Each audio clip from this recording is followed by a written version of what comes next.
제 뒤로 사진 보이시죠? 네, 굉장히 근사한 가족 같죠? 저희 가족입니다. 네, 최근 마스터 테일러로 배삼도로 열심히 활약 중인 제 남편 차인표 씨 모습도 보이실 거고요. 첫째 아들 정민이는 올해 18살인데요. 음악에 관심이 참 많아요. 그리고 요즘 사춘기에 접어들까 말까 하고 있는 11살 예은이. 정말 날로 예뻐져서 큰일 났어요. 그리고 막내딸 예진이는 초등학교 3학년인데요. 어디 내놔도 살아남을 수 있는 그런 카리스마가 넘치고 아주 쿨한 그런 소녀입니다. 그리고 여러분 앞에 서 있는 저는 신혜라고요. 미국에서 기독교 교육학 박사 과정을 밟고 있습니다. 아마 많은 분들이 우리가 두 딸을 입양했다는 걸 알고 계시는데요. 참 많이 컸지요? 예은이, 예진이를 입양했을 때 그 복지원에는 가족을 기다리는 많은 아이들이 있었습니다. 그런데 10년이 지난 지금도 우리 주변에는 부모로부터 버림받는 아이들이 여전히 많습니다. 그 이유가 무엇인지 좀 알아봤습니다. 저녁 6시, 일을 마친 순영 씨가 걸음을 재촉합니다. 그녀가 향한 곳은 어린이집인데요. 3살 배기 딸을 데려오기 위해서입니다. 반갑게 엄마를 맞이하는 딸. 하루 종일 엄마를 기다렸을 딸 생각에 미안한 마음이 앞섭니다. 옳지. 안녕히 가세요, 정은이. 네.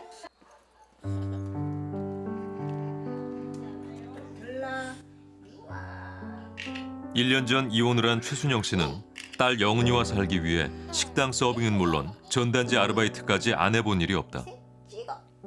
중식집에서 홀 서빙을 하고 있고요.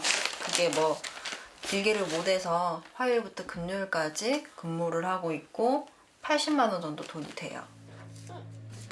월세 30만 원을 내고 나면 살림은 늘 빠듯하다. 저축은 엄두도 못 낸다. 김과 어묵이 전부인 저녁 밥상. 하지만 아직 어린 영은이는 엄마와의 저녁 시간이 즐겁기만 하다. 4살이 되면은 유치원 지원금도 좀 줄어서 제가 자비 부담을 해야 되는 것도 있는 걸로 알고 있어요. 만약 달에 30만 원 들어가게 되면 1년 12달 하게 되면 360만 원이 되죠? 그녀는 안정적인 직업을 찾기 위해 전문 기술을 배워볼 생각이다. 네, 간호학원이죠? 네, 간호조무사 한번 여쭤보려고 전화드렸는데요. 언제부터 개강을 하죠? 저희가 지금 12월 30날 개강하는 반이 있어요. 수업 시간이 몇 시까지인지 혹시 알 수 있을까요? 저희가 수업은 지금 실습 나가기 전까지는 거의 5교시 지금 하고 있는데요. 2시 10분에 끝나요. 아기는 사랑하지만 그만큼 큰 걸림돌이 되기도 해요. 제가 직장을 잡는데 만약 아기만 없었어도 식당 하다못해 식당에서라도 온종일 일을 하게 되면 기본 200만 원씩은 받을 수 있고. 고민 끝에 미용 학원을 찾았다. 지금 하고 있는 아르바이트와 수업을 같이 할 수 있을지 알아보기 위해서다. 순영 씨는 어렵게 얻은 식당 일을 학원 때문에 잃게 되지는 않을까 걱정이 앞선다. 하시는 거예요. 내가 할 수 있는 부분이거든요. 가장 쉽게 접근하실 수 있는 부분. 또 친정집이 멀어요. 네. 경북 포항이라서 네. 뭐 아기를 주말 동안에 봐줄 수 있는 것도 아니라서 그런 면도 조금 걱정이 되는데 혹시 교육 시간은 어떻게 되는지. 교육 시간은 저희가 하루에 3시간씩 주 5일 수업이에요. 생계가 걸린 문제다 보니 당장 결정을 내리기가 쉽지 않다. 적성에 맞는지 알아보기 위해 실습에 참여했다. 하루빨리 생계형 아르바이트에서 벗어나야만 딸을 지킬 수 있기 때문이다.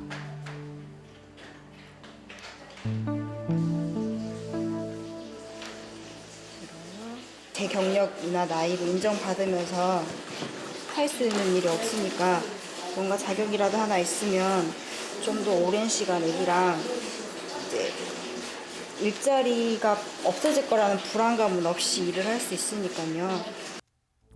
우리나라에서 월소득이 130만 원에 못 미치는 저소득 한부모 가족은 매년 증가 추세를 보이고 있다.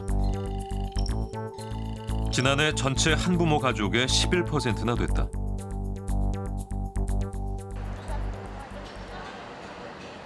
딸 정아와 옷을 맞춰 입고 산책을 나온 정수진 씨. 그녀는 5년 전 미혼모의 길을 선택했다. 미혼모 협회에서 상담사로 일을 하고 버는 돈은 한 달 40만 원. 다른 직업도 알아봤지만 미혼모가 일자리를 구하는 것은 쉽지 않았다.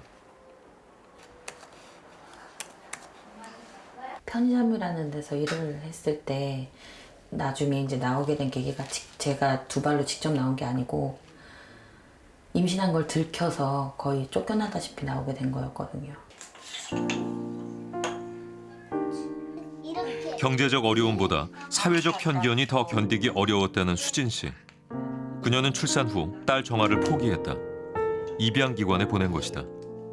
제가 아기를 낳고 이제 지인들한테 그리고 저희 부모님한테 말을 할 수가 없어서 아이를 이제 입양기관에 보냈었어요. 보냈다가 더 애가 보고 싶고 이제 못 견디겠는 거죠. 결국 열흘 후 다시 딸을 되찾아왔다. 다시는 생각하기 싫은 끔찍한 기억. 오늘도 딸의 손을 놓지 않기 위해 안간 힘을 쓰고 있다. 내가 이렇게 계속 열심히 당당하게 나가다 보면 내 새끼도 미혼모의 자식이라고 손가락질 받는 게 아니라 엄마 혼자서 저렇게 열심히 잘 키운 아이구나. 뭐 자립심이 강하겠다. 아이가 참 저런 엄마 밑에서 잘 컸겠구나. 그렇게 봐주지 않을까. 정수진 씨는 지금도 5년 전 딸을 입양 보냈던 그때 악몽을 꾼다고 합니다. 그런 날은 딸에게 너무 미안해서 밥 한 술조차 넘기기 힘들다고 하는데요. 수진 씨가 방송을 통해서 쉽지 않은 고백을 한 데는 이유가 있습니다. 무슨 일이 있더라도 아이는 내 손으로 키우겠다라는 자신과의 약속을 지키기 위해서입니다. 하지만 끝까지 아이와 함께 살겠다는 부모의 마음과는 달리 우리 사회 시스템은 이를 뒷받침하지 못하고 있습니다. 현재 한부모 가족에게 지원되는 양육 지원금은 최대 15만 원에 불과합니다. 이마저도 부모의 나이가 25세 이상이 되면 10만 원으로 떨어집니다. 한 조사에 의하면 미혼모의 경우 월 평균 소득이 117만 원이라고 하는데요. 아이가 태어나서 12개월이 될 때까지 한 달에 드는 돈이 얼마나 들까요? 아세요?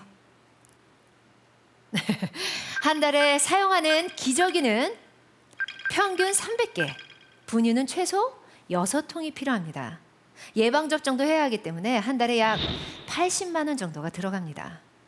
아이를 키우는데 많은 비용이 들어가다 보니 결국 보육원이라는 극단적인 선택을 할 수밖에 없는 거죠. 여러분, 보육원의 아이들은 대부분 미혼모가 보낸다고 생각하시죠? 네, 근데 아닙니다. 미혼모가 차지하는 비율은 20%밖에 되질 않습니다. 보호가 필요한 아동의 60% 이상은 부모의 사망이나 또 이혼 때문에 발생하는 것으로 조사됐는데요. 가족 해체가 가장 큰 문제라는 겁니다. 우리나라 이혼율은 아시아 국가 중에 1위입니다. 세 부부 중에 한 쌍이 이혼을 한다는 건데요. 이혼 사유가 뭘까요? 그래요. 경제적인 문제가 가장 큽니다. 부부가 갈라설 경우에 아이들 양육 문제는 또 다른 다툼의 원인이 되기도 합니다. 물론 서로 아이를 키우겠다고 다투는 거라면 참 좋겠죠. 하지만 경제적인 이유로 서로 키우기 어렵다고 싸우다 보면 결국 아이들 대부분은 친척집을 전전하다 보육원으로 갈 수밖에 없습니다. 보육원에서 생활한 아이들은 어떤 성장 과정을 겪어왔을까요? 그들의 이야기를 들어봤습니다.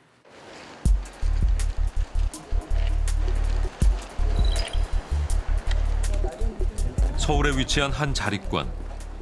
이곳에는 보육원을 퇴소한 28명의 여성들이 생활하고 있다. 24세가 되면 이곳에서 나가야 한다.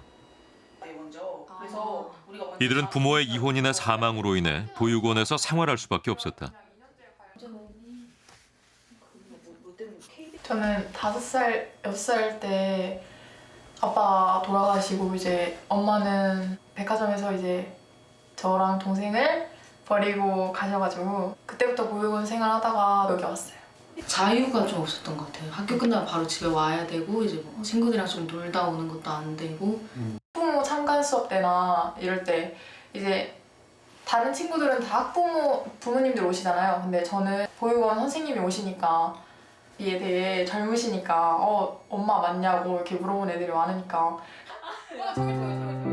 어린 시절 부모의 부재는 이들에게 큰 상처로 남아 있었다. 부모님에 대한 뭐 사랑 이런 게 없잖아요. 그러니까 이모들한테 많이 갈구하는 것도 있고 그래도 이모들 그러니까 생활지도원 선생님들이 해줄 수 있는 범위는 항상 한정되어 있잖아요.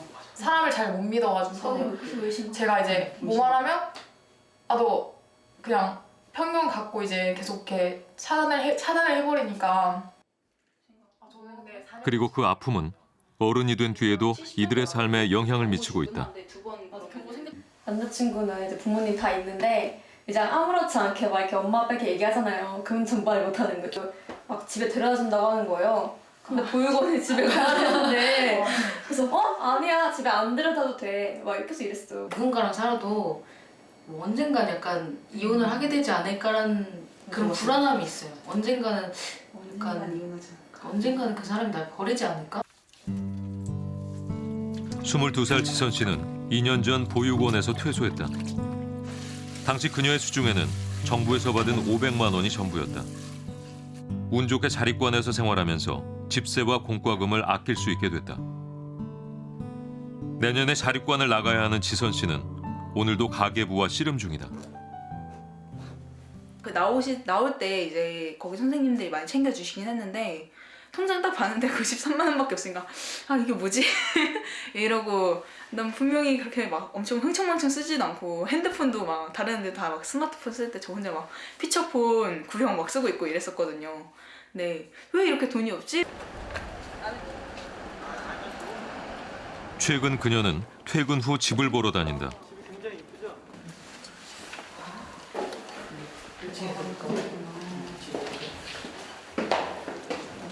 태어나서 처음으로 혼자 살 집을 알아봐야 하는 지선 씨. 막막함이 앞선다. 네, 그렇죠. 다른 보육원 친구에게 들은 대로 보안이며 누수 등을 꼼꼼히 체크한다. 독립에 대한 기대보다 이 순간 가족이 없다는 사실이 더 크게 느껴진다. 여기는 지금 현재 보증금 2,000으로 했을 때 60만 원이요. 2,000으로 했었을 때 60만 원이요? 네. 거기다 보시면 돼요. 턱없이 부족한 돈. 돈을 어떻게 마련해야 할지 걱정이 앞선다. 집이 너무 이쁜데 경제적으로는 약간 지금 당장 불가능하니까 계속 한숨이 나오네요. 대전에서 만난 31살 서초롱 씨. 2살 때부터 보육원에서 자란 그는 부모님의 얼굴을 기억하지 못한다. 안녕하세요. 여기서 주무시는 거예요? 저녁에 또 들어가시려고요? 저 역전으로? 네. 다른 데 아프신 데 없으시고요? 밥 먹었어요? 예. 쉬세요. 그는 석 달 전부터 길거리 노숙자들의 건강을 챙기는 일을 하고 있다. 보육원을 퇴소한 뒤 여러 직업을 전전한 후였다. 이제 휴대폰 판매를 하고요. 마트에서 과일 장사를 하고요. 그다음에 배 타러 가고요. 태안에서 꽃게잡이 배를 타고 꽃게잡이 일을 그만둔 뒤 석 달간 노숙 생활을 했다. 교통비마저 없는 무일푼이 됐기 때문이다. 나랑 아침에 약속했잖아. 다른 데 안 나간다고. 네, 역전 오면 또 있을 줄 알았어. 그리고 허전한 마음을 달래기 위해 술에 의존한 서초롱 씨. 모르겠어. 1년여에 걸친 알코올 중독 치료를 받고서야 이 일이나마 할 수 있었다. 돈을 모았으면 이거를 갖다가 쓸 줄을 알아야 되는데 쓸 줄을 모르는 거죠. 항상 시설에서 이제 다 모든 것을 갖다가 케어를 해주고 관리를 해주고 하다 보니까 스스로 돈 관리하는 법도 모르고 어느 순간에 돈이 다 빠져나가고 나면 다시 또 어떻게 모으지라는 걱정을 많이 하고.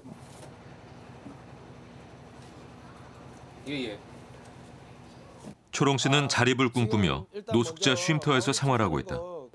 개통한 지가 얼마 안 돼 있어가지고 그의 휴대전화에 저장돼 있는 사람은 15명이 전부다. 15명 되는 거. 그 가운데 마음을 나눌 수 있는 사람은 없다. 부모님의 애정이 없다는 게 사회에서 많이 느끼죠.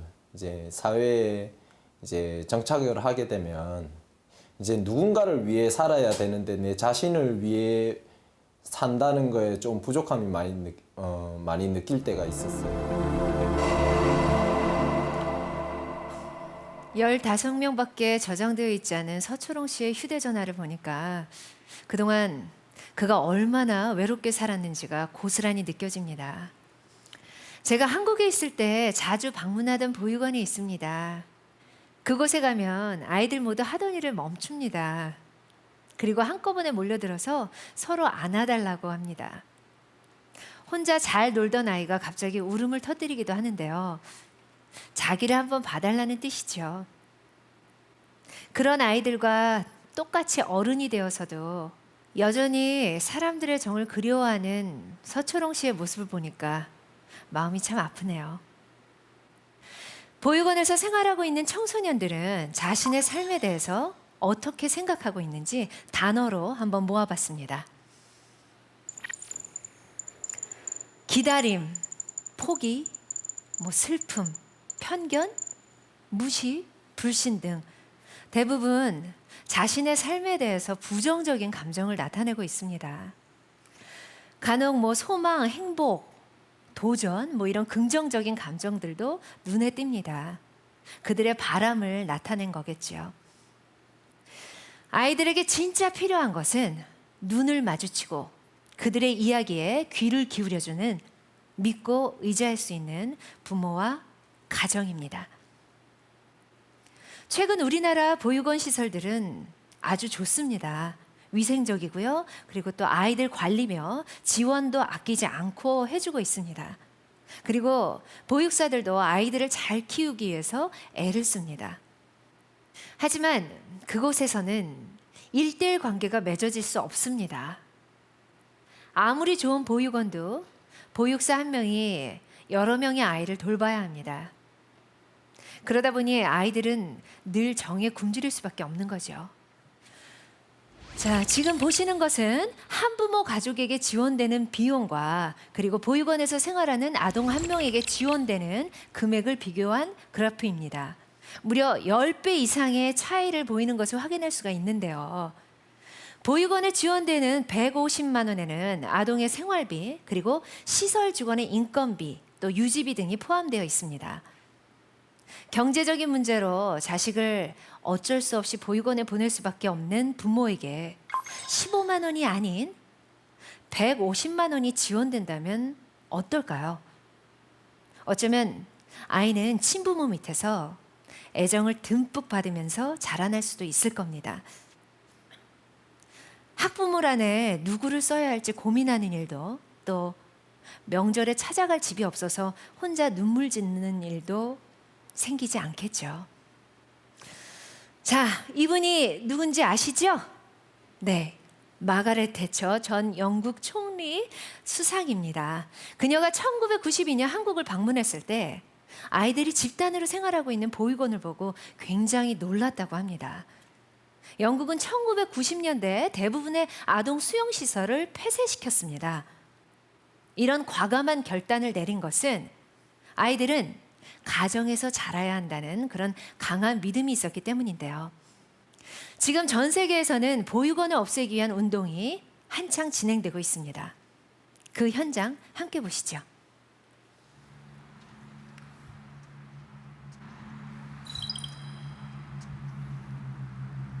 미국 캘리포니아에 위치한 아동치료센터를 찾았다. 이곳은 160년 전 대형 보육원으로 육성된 곳이었다. 영유아부터 18살 청소년까지 수백 명의 아이들이 이곳에서 단체 생활을 했다. 그리고 1980년대부터 수용 인원과 거주 기간을 서서히 줄여나갔다. 아이들은 가정에서 자라야 한다는 믿음 때문이었다. There was just sort of an evolution that was occurring, across the country, and more of a concern to see children in family settings as opposed to larger congregate settings, and so I think it was just been a gradual transition that's occurred. 최근에는 문제를 일으킨 아이들을 수용해 집중 치료를 해주고 있다. 심리치료센터를 운영하기 때문이다. 이곳에서 머물 수 있는 기간은 최대 10개월까지다. LA 전체 보호가 필요한 아동은 약 2만 명, 그중 약 5%인 1,000명 정도가 치료센터에 보내주고 있다. 게다가 이 치료센터마저도 축소시킬 계획이다. The goal of the reforms would be to see that number decrease by about a third. That's sort of their stated goal. To again reduce the reliance on programs like ours. 이렇게 시설을 줄이려는 이유는 무엇일까?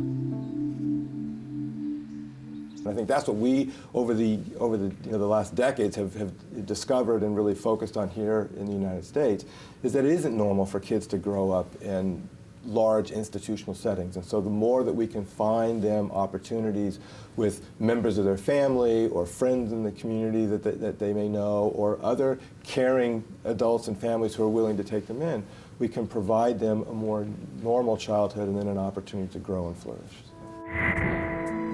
어린이 인권에 대한 관심은 전 세계로 확산됐다. 보육원이 결코 원래 가족을 대신할 수 없다는 사실에 뜻을 함께한 것이다. 이런 변화는 루마니아에서도 볼 수 있다. 올해 22살인 올가는 태어나자마자 보육원에서 6년 동안 자랐다. Nu am avut neapărat sentimente, ca să le zic așa, eram ca un robot. 당시 그녀가 지냈던 보육원은 현재 폐쇄된 상태다. 루마니아가 대형 보육원을 없애는 대신 위탁가정을 늘리자는 아동복지법을 개정했기 때문이다.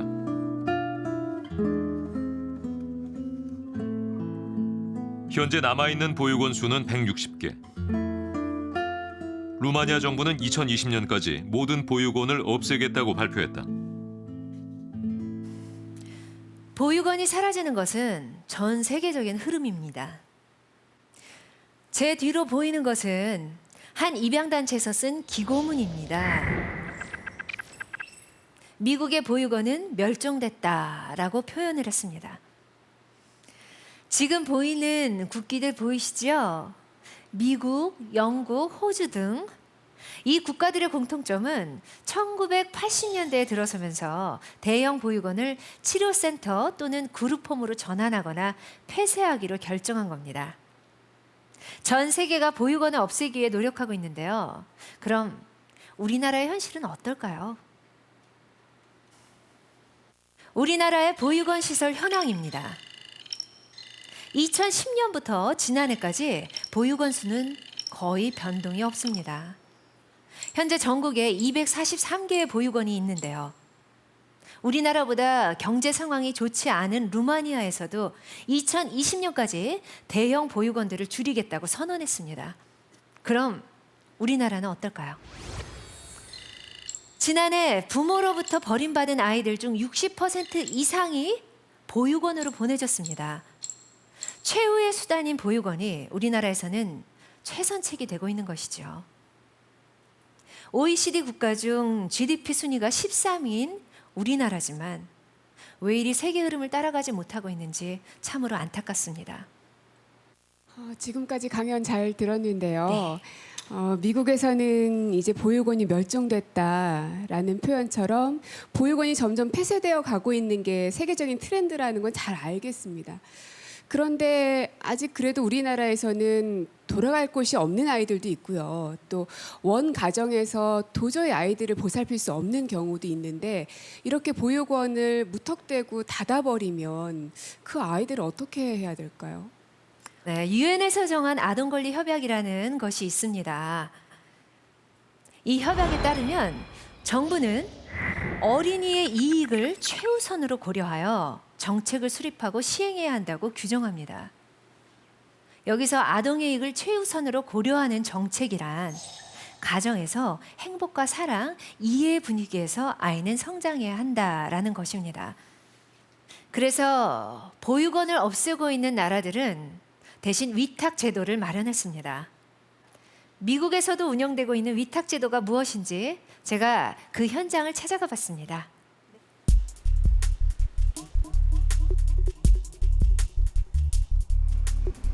가정 위탁을 세계에서 가장 먼저 시작한 나라는 미국인데요. 이곳에서 특별한 사연을 가진 가족을 만났습니다. Nice to meet you. I'm Era. I'm Jeff. Nice to meet you. 방송 제작자인 제프 레너드 씨가 저를 반갑게 맞아줬는데요. 대가족을 이루고 있는 레너드 씨. 그의 자녀는 총 6명이다. 첫째 딸 쉐나를 제외한 나머지 5명의 자녀들은 독일, 중동, 멕시코, 한국 출신으로 모두 입양됐다. 가족이 되기 위해서 반드시 거쳐야 하는 과정이 있다. You came to us at 8.5 months. Dawson. You know, we don't. 바로 위탁 경험이다.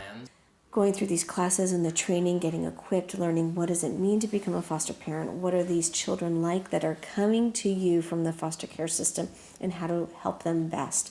So we went through that process to get certified. It took us about 4 months for that to happen. Exactly. Yes. They all take lessons, but 하지만 위탁 부모는 원한다고 누구나 될 수 있는 것은 아니다. 위탁 부모 자격증을 따야 한다. 아이의 안전을 위해 심폐소생술을 배웠고 아이들이 태어난 각 나라의 문화에 대해서도 공부해야 했다. And then we got a call for our daughter Mia, and they told us some of her background. Of she was a baby who was addicted to drugs, who had a traumatic birth, but needed a home, and so we said yes. 제프 씨 부부와 함께 지낸 위탁 아동들은 모두 13명. 이 중 8명이 자신의 친부모가 있는 집으로 돌아갔다. 하지만 나머지 아이들은 돌아갈 수 없었다. The ones that are in our family now were in a situation where they had no family to go back to, or it was dangerous or unsafe to go back to, and so they just stayed here, and we ended up adopting them. 위탁 가정의 목적은 아이가 태어난 가정으로 돌아갈 때까지 임시 거처를 제공하는 것이다. 하지만 돌아갈 집이 없는 경우 위탁을 통해 입양이 이루어진다. 위탁은 입양의 필수 과정이다. I like just that there's never a dull moment. I have like one fun thing that I do with each sibling. So I will draw with Mia. I'll teach Gemma to dance. I will listen to music with Dawson. Do different things with each sibling. So. 미국 LA에 위치한 한인 가정 상담소. 이곳은 1983년부터 한국 이민자들을 위한 상담과 후원을 지원해왔다. 네, 반갑습니다. 잘 지내셨어요? 네. 2년 전부터는 둥지 찾기라는 캠페인을 진행 중이다. 한 해 친부모의 학대나 방임 등의 문제로 가정을 떠나야 하는 한인 아이들은 최소 30여 명. 이들을 위해 한인들이 나서 위탁 가정을 제공해주자는 캠페인이다. What the foster parents are doing is they're providing a temporary home to love and nurture the children until the biological parents are ready to take them back. Often with the biological parents, there might be issues like alcohol or drugs or they just need some parenting classes. And so it can take sometimes 3 months or 6 months or a year for that to happen. And in the meantime, the foster parents will keep the children until the biological parents are ready. Each month, hundreds of children are abused, 한인 가정 중 30가구가 위탁 가정에 참여하고 있다. scared, and helpless. 이들이 위탁하고 있는 아이들은 37명. 그중 7명은 입양으로까지 이어졌다. It's about our future generation.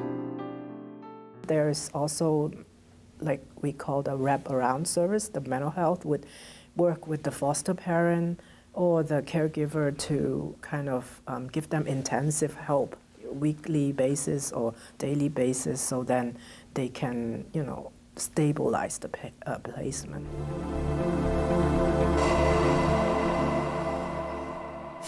미국에서 위탁가정 제도가 단기간에 자리 잡은 것은 아닙니다. 1980년대 보육원을 없애기 시작하면서 그 대안으로 위탁 제도를 활성화시켰습니다. 위탁 부모의 조건은 상당히 까다롭습니다.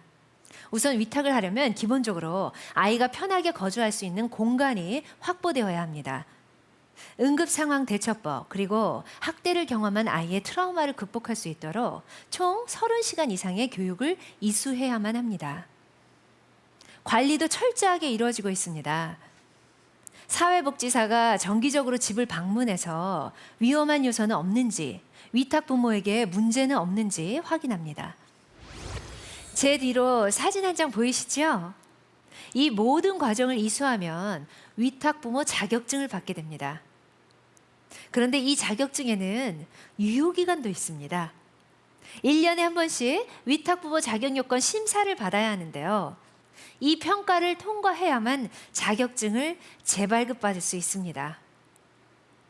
실제 제가 만난 위탁가정의 부모들은 이 자격증을 따는 데만 최소 4개월에서 2년이라는 시간이 걸렸다고 합니다. 우리는 보통 좀 심사가 까다롭다고 하면 귀찮아서 잘 안 하는 경우가 많지요. 중간에 포기도 하고요.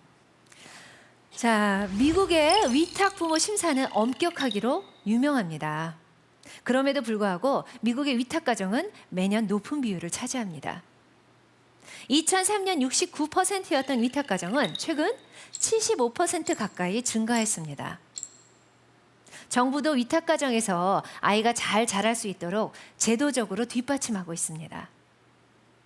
위탁 부모가 일이 생겼을 때 아이를 돌봐줄 사람을 지원해 주기도 하고요. 아이에게 문제가 생겼을 때는 상담사가 직접 집으로 찾아가 도움을 주기도 합니다.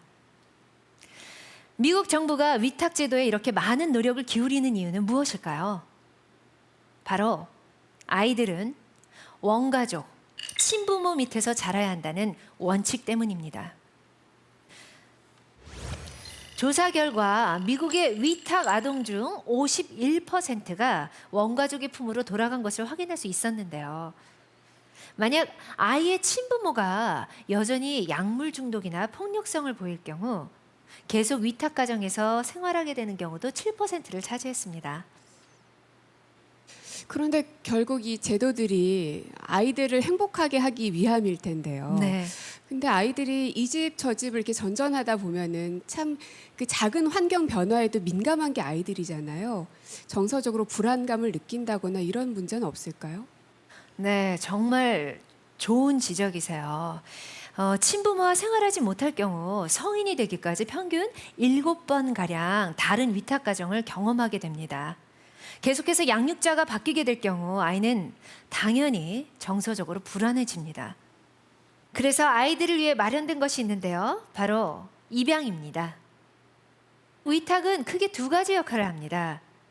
첫 번째, 아이들을 원가족에게 다시 되돌아가게 하는 역할.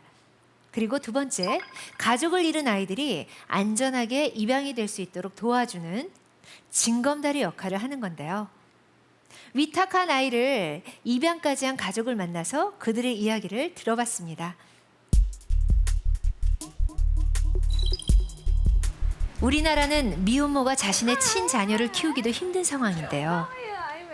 미국은 사정이 달랐습니다. Hi, nice to meet you. 올해 52살인 질 데이비 씨는 결혼을 하진 않았지만 지금까지 2명의 아이들을 입양했는데요. These are all my brothers and sisters. Yes. I adopted Lucy and I adopted Giovanni. I adopted him last year when he was 2년 만에 위탁부모 자격증을 받은 그녀는 6살 루시를 입양했습니다. By the time that I got her, she had a lot of behavioral problems and academic problems, social problems. I didn't know how to talk until she I didn't was speak. 7. Yeah, she didn't have a language. It was hard times. She had a very hard time. 지금의 엄마를 만나기 전 5곳의 위탁 가정을 옮겨 다닌 루시. 당시 아이는 심리적으로 매우 불안정한 상태였다.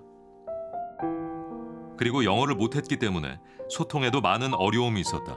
If she didn't, I would start freaking out, and she would have to call the front office to be like, "I'm going to be 5 minutes late. Do not worry."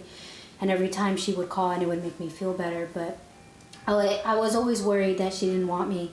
완전히 이제 내가 우리 엄마다라고 받아들이게 된 때는 언제인가요? Where we had a lot of Christmas vacations, Christmas parties, and Thanksgivings. Like that's when I truly knew that I was going to stay, and I was always going to be her daughter. And she always reminded me every day how much she loved me, and that's what helped a lot. Picture of the couch. 대학생이 된 루시도 위탁부모 자격증을 받았다. 그녀 역시 엄마처럼 결혼을 하지 않은 채 친조카 파스토를 입양할 계획이다. 언니가 아이에 대한 양육권을 잃었기 때문이다. I definitely know that I am going to adopt for sure. My original dream was to adopt a Down syndrome little girl, but now circumstances have changed, and now I'm going to adopt my nephew, my 3-year-old nephew instead after my BA.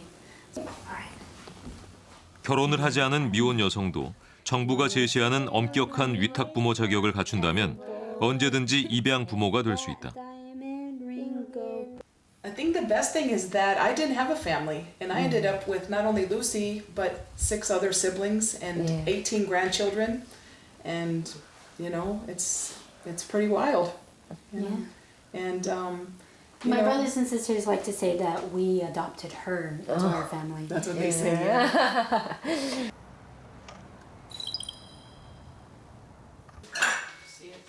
한국인 김영란 씨는 3남 4녀를 입양해 함께 살고 있다. 낯선 나라에 처음 왔을 때 밤만 되면 울음을 터뜨리던 7명의 아이들. 친구 누나가 잘라줬대요. 잘 잘라. 이제는 장학금도 받고 부모님께 용돈도 드릴 줄 아는 믿음직한 자녀로 성장했다. 하지만 입양 당시 김 씨 부부의 살림은 넉넉한 편이 아니었다. 아이들을 입양할 때마다 드는 비용이 있어요. 한 2만 불에서 3만 불 들어요. 근데 저희가 그렇게 3만 불을 벌어 놓은 다음에 입양을 하는 게 아니잖아요. 은행에 담보 잡혀서 빼서 또 아이를 하나 입양하고 또 빼서 입양하고 그래갖고 이 집이 많은 빚이 있죠. 예. 11년 동안 입양을 한 부부는 그 횟수만큼 빚이 쌓여갔지만 아이 한 명에게 가정을 만들어주는 일을 더 가치 있게 여겼다. 한국에 있었을 때는 되게 잘해줬는데 너무 외로운 거예요. 왜냐면 막 날 사랑하고 이렇게 지켜주는 사람이 없다는 게. 결혼 전부터 입양을 제안하며 김 씨를 설득한 건 남편이었다. 그런데 지난해 3월 김 씨의 남편이 해외 출장 중 심장마비로 세상을 떠났다. 아이들의 아버지는 평소 입양에 대해 특별한 생각을 가지고 있었다. 아빠가 저한테 하신 말씀 중에 하나가 내가 너네들 한 명을 입양한다 해서 이 세상이 뭐 더 좋아지는 것도 아니지만 너희 한 명을 입양하면 니네 세상이 달라진다. 그래서 내가 하는 이유 중에 하나고 너네들이 고아원에서 이루지 못했던 거를 여기 와가지고 내가 도와줘서 너네들이 그 꿈을 이룰 수 있다면 나는 그걸로 행복하다 그렇게 얘기하셨거든요. 그래서 아버지가 떠난 그 빈자리를 남아있는 7명의 자녀가 대신하고 있다. 김영란 씨 가족에게 더 이상 핏줄이라는 개념은 무의미하다. 저는 그냥 지금 잘해주고 싶은 그 마음밖에 없어요. 왜냐면 나중에는 언제 엄마가 엄마도 이모도 다 건강이 그렇게 좋은 것도 아니고 아, 내가 이 아이들을 입양 안 했었으면 난 어떻게 됐을 뻔했나. 그러니까 아이들을 보다 보니까, 아이들을 돌아보다 보니까 정신이 차려지고요.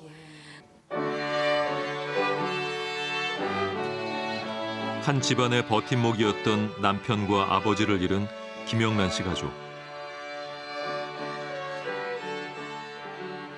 그들은 시련 앞에서 더 끈끈한 가족이 되었다.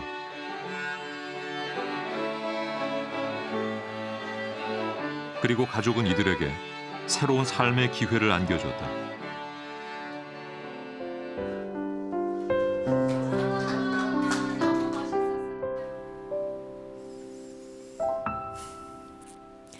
작년에 고인이 된 7남매의 아버지는 입양이 세상을 변화시킬 수는 없지만 입양이 된 한 사람의 세상은 달라지게 할 수 있다고 말했습니다. 그 말이 무슨 의미인지 저는 잘 알 것 같습니다. 하지만 여전히 많은 사람들에게 입양은 낯선 주제입니다. 한국 사람들 중에 입양에 대해 긍정적인 반응을 보인 응답자는 약 37%였습니다. 다른 핏줄은 입양하고 싶지 않다고 대답한 사람도 30%나 됐습니다. 그래서일까요? 저희 남편이 처음 입양을 했다고 밝혔을 때 여기저기에서 칭찬을 받았다고 해요. 하지만 거기에 대해서 남편은 입양은 칭찬을 받을 문제가 아니라 모두에게 축하를 받을 일이라고 이야기를 해주었습니다. 아이 한 명이 입양될 때마다 그 아이가 사는 세상은 달라집니다. 예를 한번 들어볼까요? 한 가정에서 아이를 입양하기로 결심합니다. 아이는 이제 부모와 한 가족이 되었는데요. 이것으로 끝이 아니죠. 부모와 자식 간의 인연이 맺어지는 순간 형제는 물론 아이에게 할아버지, 할머니가 생기고 삼촌과 고모, 이모, 그리고 사촌들까지 아이가 상상할 수도 없는 어마어마한 인적 네트워크가 형성되는 것입니다. 우리 예은이와 예진이에게도 할머니, 할아버지, 삼촌과 사촌들, 그리고 오빠, 자매들, 든든한 가정이 생긴 것처럼요. 결국 입양은 한 아이에게 가정이라는 울타리를 선물하고 그 아이의 인생에 무엇과도 바꿀 수 없는 또 하나의 기회를 제공하는 것입니다. 아이는 가정에서 자라야 한다는 내용을 담고 있는 국제아동 입양 협약이 3년째 국회 통과를 기다리고 있습니다. 국회 동의 절차를 거치면 시설 중심으로 된 아동보호 시스템이 원가족 중심으로 바뀌게 됩니다.